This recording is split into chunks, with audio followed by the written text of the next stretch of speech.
The early Israelite religion is a contentious and difficult subject, primarily due to the corruption and paucity of the sources from this period and the religiously charged nature of inquiry into the roots of the Abrahamic faiths. However, to understand the religion of the early Israelite peoples, we need to understand a rough history as to how this community emerged.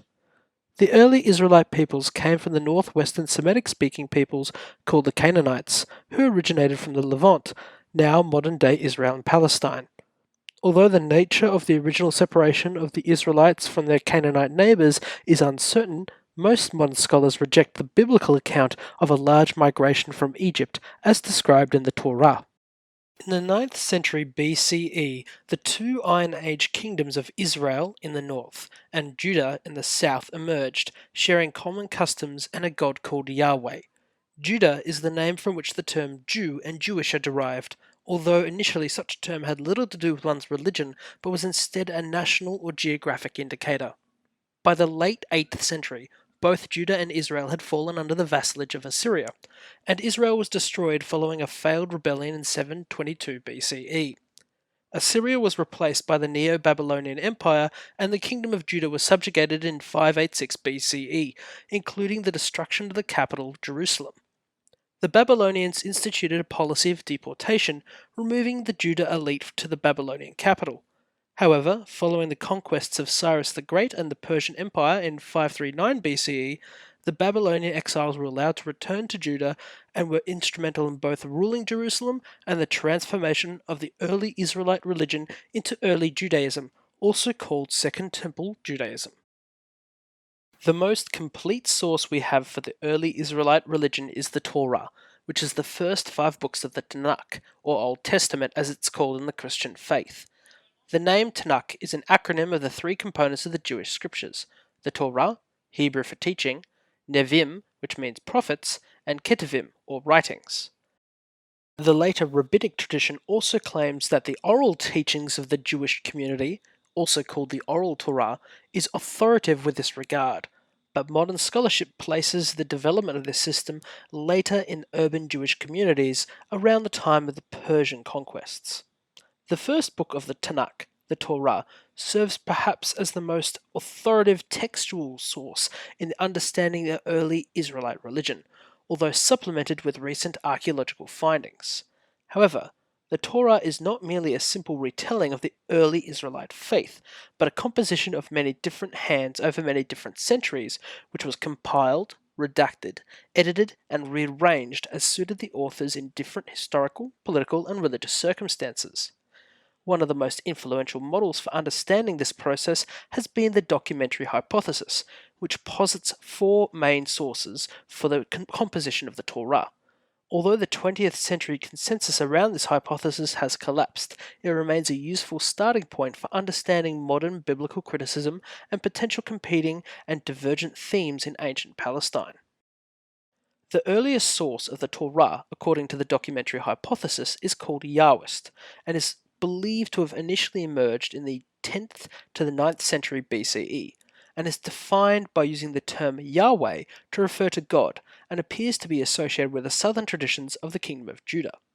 In the Yahwist source, Yahweh is depicted anthropomorphically and depicts a close relationship between humanity and soil, with Yahweh creating humans from the earth, Cain's murder of Abel cursing the ground, and this relationship being restored through Noah.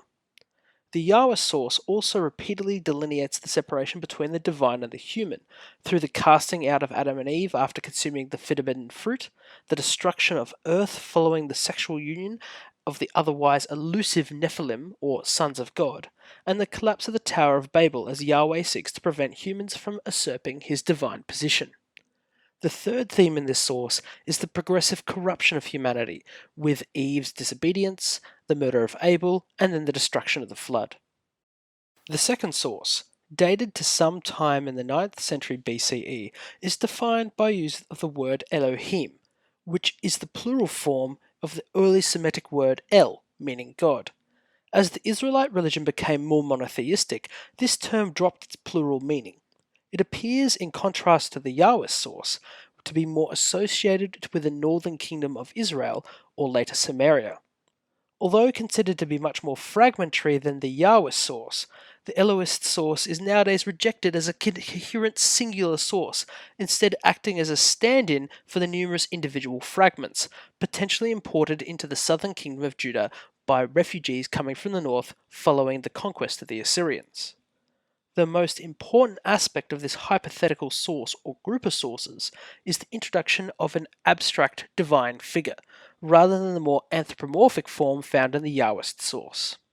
The third source, dated sometime between the 7th and 6th centuries BCE, is a collection of halakhic, or matters of Jewish law, and historical materials, which is hypothesized as a collection of works comprised by Levite priests, northern prophets from Israel, and sages of the royal court in Judah. This source is called the Deuteronomist. Deuteronomistic theology focuses on the theme of covenant, a treaty between the Israelite peoples and Yahweh. Yahweh has selected the Israelites as his chosen people, and as long as they follow his laws, which are outlined in the Deuteronomist works, they will have the promised land of Canaan.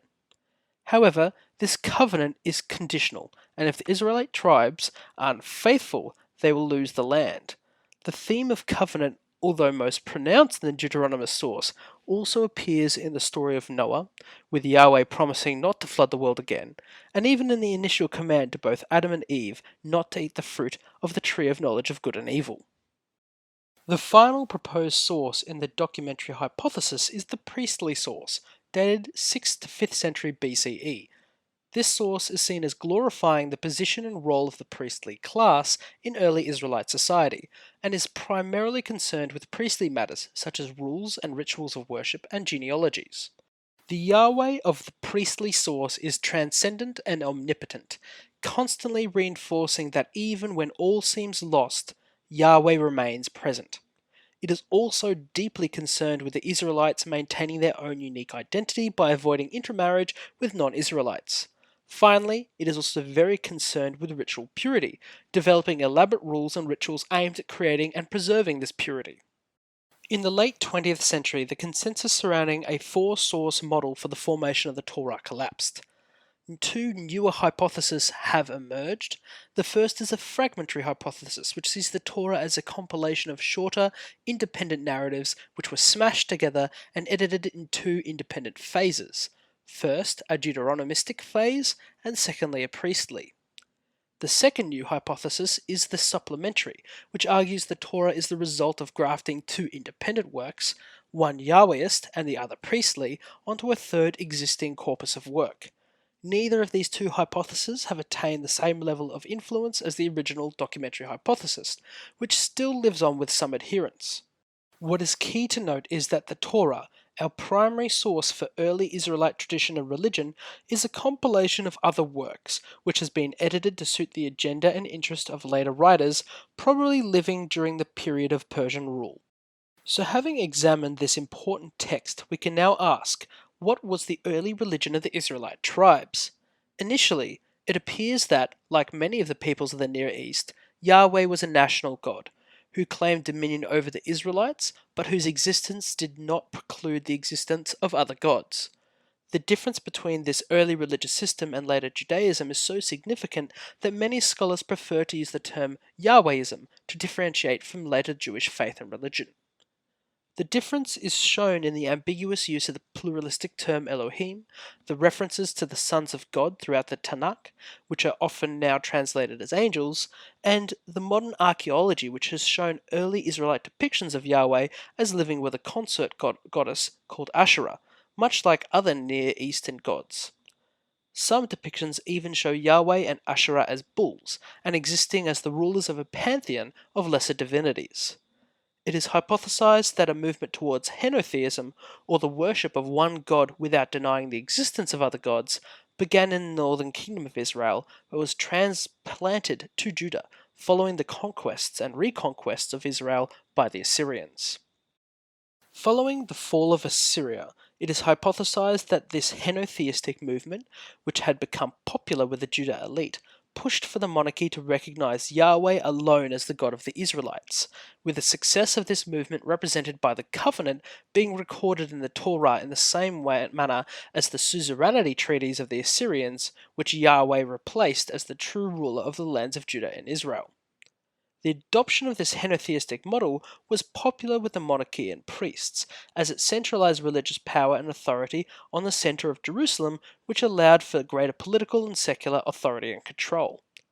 Simultaneously to this, Yahweh had begun to absorb many of the positive attributes of the other gods in the local pantheon in popular worship, an important step in the evolution towards monotheism. However, the worship of local and popular gods remained an important part of folk belief, attested to in the frequent royal and priestly castigations of failures of the Israelites to adhere to the worship of Yahweh alone. The conquest of Judah and the subsequent deportation to Babylon posed a serious threat to the Israelite elite's conception of Yahweh and the covenant. How could they, the chosen people of the most powerful God, be conquered and scattered?